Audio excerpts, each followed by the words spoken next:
조선시대 때 만들어진 풍수들이 상당히 합리적으로 나온 것들이 있어요.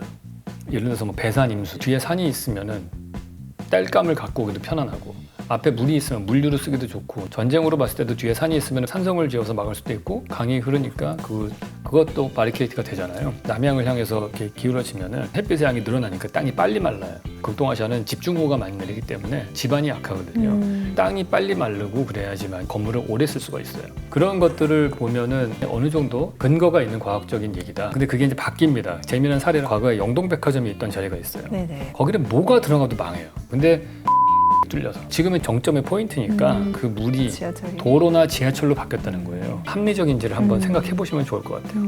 세운상가 같은 경우 방법은 저는 있다고 봐요. 세운상가와 합쳐진 뭔가 또 특별한 두 마리 토끼를 다 잡을 수 있는 방법이 있다.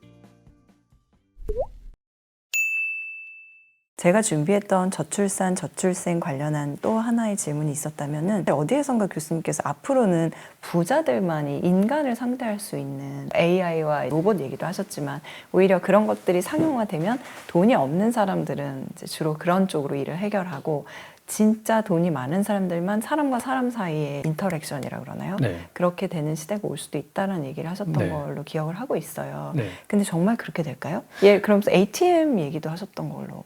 그랬나요? 네, 은행에서 돈 많은 사람들은 PB 서비스를 그쵸, 받고 예. 없는 사람들은 네. ATM에서 일을 네. 봐야 되는.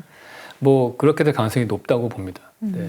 그래서 그 큰 그림에서 얘기를 하면은 이제 공간이라고 하는 거는 점점 가치가 높아지고 있잖아요. 밀도가 높아질수록의 그 단점인데, 근데 그렇게 되면은 그 넓은 공간을 쓸 수 있는 사람들은 네, 그걸 지불할 능력이 되는 사람들만 그 넓은 공간을 우리가 뭐 40만 원 내고 골프 치러 간다든지 뭐 이런 식으로 자연을 즐기려면 돈을 많이 써야 되는 그런 상황이 되는 거고, 그거보다 좀 돈이 여유가 떨어지면 스크린 골프 치잖아요. 그러니까 그게 실질적으로 오프라인의 공간을 소비하지 못하면은 온라인 공간을 소비하게 되는, 그거보다 돈 더 넘는 청소년들은 컴퓨터 게임하고 있고, 그것도 임대료 제일 싼 지하에 있는 PC방에 가가지고 하고 있잖아요. 그런 것들이 돈이 적은 사람일수록 내 시간을 보내는 공간이 오프라인 공간이 아닌 온라인 공간일 가능성이 많아지는 거죠. 근데 그게 온라인 공간에서 계속 하다 보면 사람들을 대하는 대면이 실제로 페이스 투 페이스가 아니잖아요. 그냥 채팅으로 하든지 아니면 줌으로 하든지 항상 스크린을 통해서 한단 말이에요. 그러면은 사람을 대하는 관점이 달라지는 것 같아요. 이 사람들이 SNS 안에서 그렇게 폭력적인 댓글을 많이 쓰는 이유는 익명성의 상태가 되니까, 익명성이 되면 사람이 나타나는 현상이 도덕적 잣대가 높아진대요.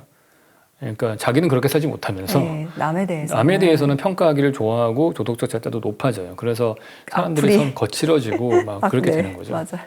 운전할 때도 보면은 유리창 뒤에 숨어 있으니까 막 소리 지르고 욕하지만 창문 내리면 찍소리 못 하잖아요. 그러니까 이게 얼굴을 맞대게 되면 사람들이 조심하거든요. 맞아요. 근데 그게 이제 온라인상에서는 인간의 그 안 좋은 본성들이 극대화돼서 나타날 가능성이 많아서 그 부분이 좀 우려되는 바예요.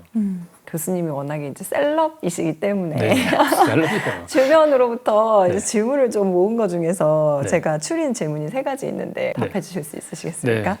네.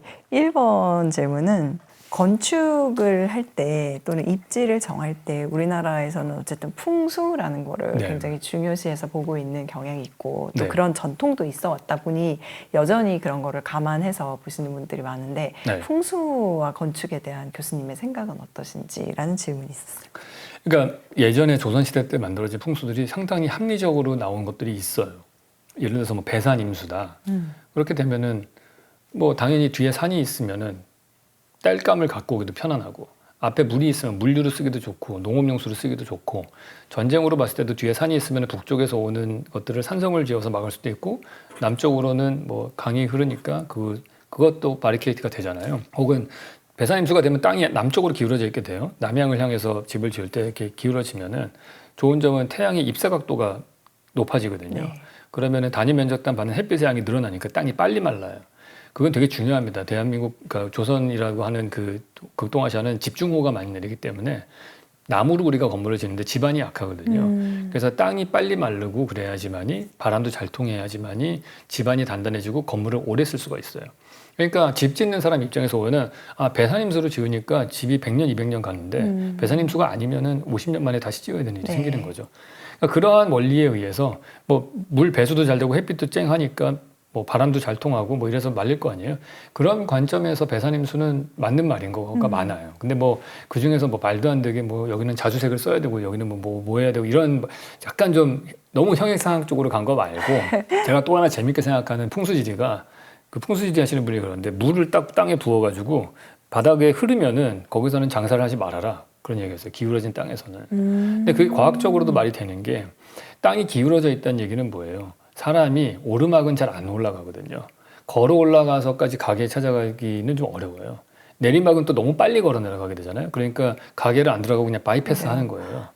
그래서 성수동이 좋은 이유가 이제 평지기 때문에 X축, Y축 방향으로 다 평지면은 장사가 잘 되죠. 경리단길 같은 경우가 한때 떴다가 빨리 진 이유가 기울어진 땅이기 때문에 그런 거거든요. 한 방향으로밖에 안 돼요. 그래서 그런 것들을 보면은 이게 어느 정도 되게 근거가 있는 과학적인 얘기다. 네. 그렇게 볼 수가 있어요. 그걸 꼭 풍수를 볼 게 아니더라도. 네. 그러니까 현실적으로 현대 사회에서는 근데 그게 이제 바뀝니다. 재미난 사례를 하나 말씀을 드리면은 네. 저희 사무실 위에 올라가면은 과거에 영동백화점이 있던 자리가 있어요. 네네. 거기가 강남에서 제일 높이가 높은 곳인데요. 거기는 뭐가 들어가도 망해요. 거기는 뭐 영동백화점, 나산백화점 뭐 들어갈 때마다 망했거든요. 왜냐면 꼭대기잖아요. 누가 쇼핑을 하러 산 꼭대기를 그게 걸어 올라가요. 강남구청 사거리. 네. 그러니까 거기 꼭대기까지 걸어 올라가지 않잖아요. 그러니까 그거는 장사 입장에서 봤을 때 아까 그 물을 부어서 흘러가는 데서 하지 말라는 거 비슷한 거예요. 네. 산 정상에다 가게를 만든 거랑 똑같잖아요. 근데 다 망했어요. 근데 지금은 장사가 거기가 잘 돼요. 왜냐하면 거기 지하철역이 뚫려서. 네.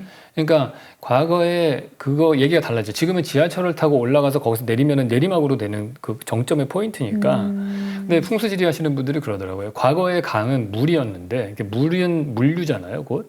그러니까 그게 중요한 포인트였는데 지금은 그 물이 지하철이. 도로나 지하철로 바뀌었다는 거예요. 그래서 뭐 그 풍수지리적으로 봤을 때 그게 지하철역이 뚫리면서 의미가 바뀌었다. 그렇게 풀어서 설명을 하더라고요. 뭐 그거는 항상 그분들은 이렇게 해석을 뒤에 잘하시니까 그러니까 얘기를 하는데, 그러니까 풍수지리를 접근하실 때 이게 정말 미신인지 아니면 합리적인지를 한번 생각해 보시면 좋을 것 같아요. 근데 몇몇 가지는 제가 볼 때도 합리적인 것들이 많았거든요. 교수님 보시기에 네. 합리적이다. 알겠습니다. 너무 재밌게 들었습니다. 자, 그다음에 두 번째 질문은 이거는 뭐 다분히 투자와 관련된 질문이신데 교수님께서 해주실 수 있는 부분만 하시면 될 것 같아요. 교수님은 건축가로서 우리나라의 부동산이 앞으로 상승할 거로 보시는지 하락할 거로 보시는지 그거는 저는 잘 모르겠습니다. 네? 오케이, 이건 패스. 네. 그럼 만약 하락을 한다고 했을 때 네. 오래도록 그래도 살아남을 수 있을 것 같은 동네들이 있다면 그 이유는 뭘까요? 라고 물어본 질문이 뭐 있었어요. 아까 제가 포털 사이트 얘기를 하면서 연결고리가 많은 그 포인트를 찾는 게 제일 중요하지 않을까요? 연결고리요. 네. 그러니까 포털처럼 돼 있는. 네. 그 중에서도 저는 중요한 포인트가 이제 병원 같은 거일 것 같아요. 근데 앞으로 이제 노령화가 될수록 사람들이 제가 이제 나이가 들다 보니까 왜 100세 시대가 왜 되는지 알겠더라고요. 약을 많이 먹어서 100세가 되는 거더라고요. 그냥 약을 안 먹고서 100세가 되는 건 아닌 것 같아요. 그래서 전에 안 먹던 비타민이라든지 뭐 고지혈증 약이나 이런 걸 먹게 되잖아요. 그러니까 저만 하더라도 이제 병원에 갈 일이 몇 달에 한 번씩은 생기니까 그런 부분에서는 그런 입지들이 더 중요해지는 것 같고, 사람의 라이프 스타일은 다 다르겠지만은 이제 개인으로 되게 되면은 대인 관계에서 얻는 것보다는 다른 거에서 얻는 그런 욕구를 채우는 것들이 많아지잖아요. 문화적인 거라든지 뭐 더 좋은 카페가 있는 곳이라든지 미식을 찾는다든지 그런 것들이 아무래도 이 사람이 입지를 정할 때 과거에는 땔감 구하기 쉬운 곳이었다면 지금은 오히려 그러한 여러 가지 인프라 시설들, 다른 내가 이용할 수 있는 것들이 백화점도. 많아. 네, 그 중에 하나일 수도 있겠죠. 그래서 뭐 근데 요즘에 백화점에서 물건 사는 사람들은 진짜 돈 많은 사람들만 그렇게 사니까. 맞네요. 뭐 저 같은 사람은 백화점 옆에 있어봤자 아무 소용이 없고. 저 교수님이 예전에 쓰셨던 네. 그 백화점의 공간 양극화 코로나 네. 때 쓰셨던 기사도 진짜 재밌게 봤거든요. 네. VIP는 명품 코너, 나머지는 온라인. 네. 그렇죠. 네. 그러니까 그런 거랑 상관없는 사람들도 늘어나거든요. 백화점 그거는 진짜 백화점이 나한테는 입지에 되게 중요해. 그렇게 말씀하시는 분은 진짜 소득 수준 높은 사람들인 거고. 실세권을 얘기하는 네. 사람들은. 그러니까 뭐 저는 과거에는 극장이 되게 중요했었어요. 그러니까 걸어서 갈 만한 거리에 극장이 있는 걸 되게 중요한 포인트로 봤는데, 저도 저 같은 사람도 요즘에 극장을 1년에 한 10번을 안 가는 거, 5번을 안 가는 것 같아요. 그러니까 이제 그 입지는 점점 중요도가 떨어지게 되는 것 같고, 뭐 지하철역 당연히 좋은 포인트이기도 하고, 그래서 네. 아무래도 가격이 떨어질수록 좋은 데가 더 살아남기가 좋겠죠. 네.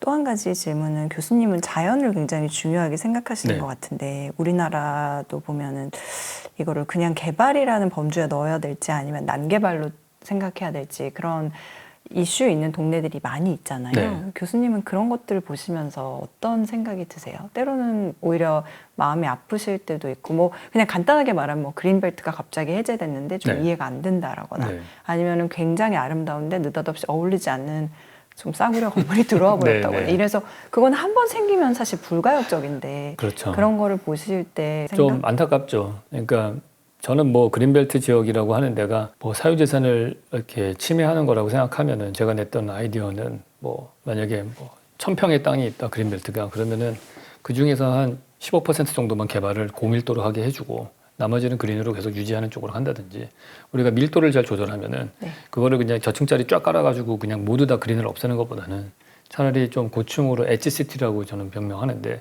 경계부에다가 그런 시티를 만들고 엣지시티요. 예, 저는 항상 경계부가 중요하다고 생각을 해요. 경계부가 A와 B가 만나는 경계부가 뭔가 해프닝이 일어나는 곳이기 때문에 자연과 도시가 만난다면은 그 경계부를 어떻게 컨트롤할 것이냐. 그래서 그린벨트도 사실은 풀어줄 때 그런 디자인을 하고 나서 풀어주면 훨씬 좋았을 거라고 봐요. 높게 만들면은 뭐 멀리까지 볼 수도 있고 그 앞에 공간은 또 근린공원처럼 쓸 수도 있을 것이고 그래서 그런 디자인의 이슈로 될 것 같거든요. 풀 수 있는 문제들이 많아요. 근데 뭐 아까 말씀하신 또 다른 사례인 경관이 되게 좋은 곳에 그 이상한 건물이 들어섰다. 그런 거는 진짜 좀 안타깝죠. 그거는 부수기도 어렵고 그래서 그런 일이 없어지려면은 전반적으로 국민이 건축을 보는 안목이 좀 높아져야 되지 않나 그런 생각이 들고요. 앞으로는 그런 일은 좀 줄어들 거라는 생각은 해요. 과거에는 아무데나 지으면 다 장사가 됐는데 지금은 공사비도 올라갔고 그리고 입지가 좋지 않은 곳에 지었다가는 망하는 경우가 대부분이기 때문에 이제 그냥 섣불리 그렇게 마구 지어야 되지는 않을 것 같다 그런 생각이 듭니다. 또 하나 약간 근데 하나 이건 이제 너무 그래서 보전 쪽으로만 가게 되면 좀 안타까운 건 뭐냐면은 저는 이제 건축가다 보니까 경관이 되게 좋은 곳에 정말 좋은 건축이 최소한으로 들어가면은 더 좋아질 수 있는 경우들이 많은데 우리나라는 무조건 다 아무것도 안 하게 하는 경우들이 또 많잖아요. 뭐 손도 대지 마 이렇게 하면은 결국엔 아무도 안 가는 데예요 거기는. 그러니까 우리가 맨날 잘하는 게 올레길만 만들잖아요. 올레길은 은퇴하신 분만 가요. 일반인들은 도대체 자연 녹지와 그런 것들이 올레길이 뭐 저 변두리에 있으면 뭐 하냐고요. 그런데 뭔가 상업도 들어가야 되는 거고 사람이 살 수 있는 데도 들어가고 그러면서 시너지 효과를 만들어야 되는데 우리는 너무 자연과 도시를 분리해서 생각을 하는 경우들이 많거든요. 그래서 과도하게 그러한 보전 쪽으로 가는 건 전 반대고 그러니까 어떻게 하면은 또 다른 가치를 만들 수 있을 것인가. 근데 이 나온 김에 예를 들어 세운상가 같은 경우가 네. 이제 좋은 사례인데 세운상가를 우리가 보시면은 둘로 나눠지잖아요. 박원순 시장 때는 뭐 보존해야 되는데 손도 대지 마 이렇게 하고 또 그 전에는 오세훈 시장 때 뭐 다 부수고서 이거를 녹지로 만들자고 하고 막 이렇게 얘기하는데 그러면 두 마리 토끼를 다 잡을 방법은 없을까? 방법은 저는 있다고 봐요. 그러니까 세운상가의 그 벽과 일부 그러니까 골조를 남겨놓고 다 부수는 거예요. 양쪽 벽만 세워놓고 그다음에 그 양쪽 벽을 남겨놓으면 과거에는 건물이 있던 자리가 비겠죠. 그리고 거기 나무를 심고 공원을 만들고 대신에 세운상가의 양쪽 좌우 벽은 남아 있을 거 아니에요. 길게. 그런 다음에 그 뒤쪽으로 건물을 지으면서 이 세운상가에 남겨져 있는 벽에 붙여서 짓는 거예요. 그렇게 되면은 그 새로 지어진 건물도 시장성을 가질 수 있게 하면서 동시에 세운상가의 흔적은 과거에는 그게 세운상가의 안쪽 벽의 모습이겠죠. 근데 그걸 건물을 부수니까 이제 바깥쪽 벽이 되는 거죠. 뒤집어져 가지고. 네.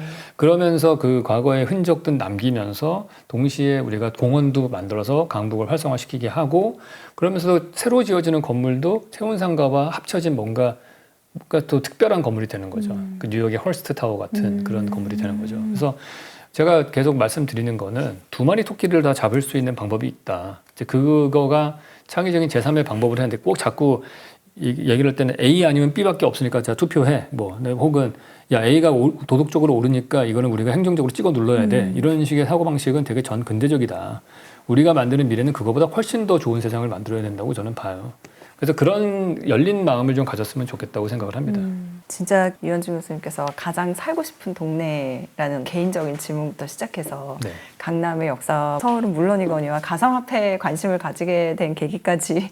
정말 너무나 많은 얘기들을 들려주셨어요. 얘기를 들으면서 제가 든 생각은 진짜 많은 거에 관심을 가지고 면밀하게 관찰해야 그 안에서 기회가 보이고 그게 결국 투자 인사이트로 이어지겠다는 네. 생각을 했는데 맞죠? 그렇겠죠. 네. 네, 다시 말씀드리지만 저는 경제 전문가는 아닙니다. 알겠습니다. 보통은 네. 질문지를 가지고 사전에 커뮤니케이션을 좀 하는데 교수님은 그냥 뭐든지 물어보세요라고 말씀을 해주셨어요. 그래서 그 커뮤니케이션이 없었음에도 지금 거의 장장 한 거의 2시간여에 가까운 네. 이야기들을 해주셨습니다. 오늘 너무 감사하고요. 내년 초에 또 네. 책 준비하고 계시다고 하셨으니까 그 책이 나올 때까지는 셜록 현준을 네. 통해서 또 네. 교수님의 말씀을 듣다가 그 책이 나올 때 즈음에 네. 뵙도록 하겠습니다. 네. 좋은 일이 많으셨으면 좋겠어요. 교수님 감사해요. 네, 감사합니다.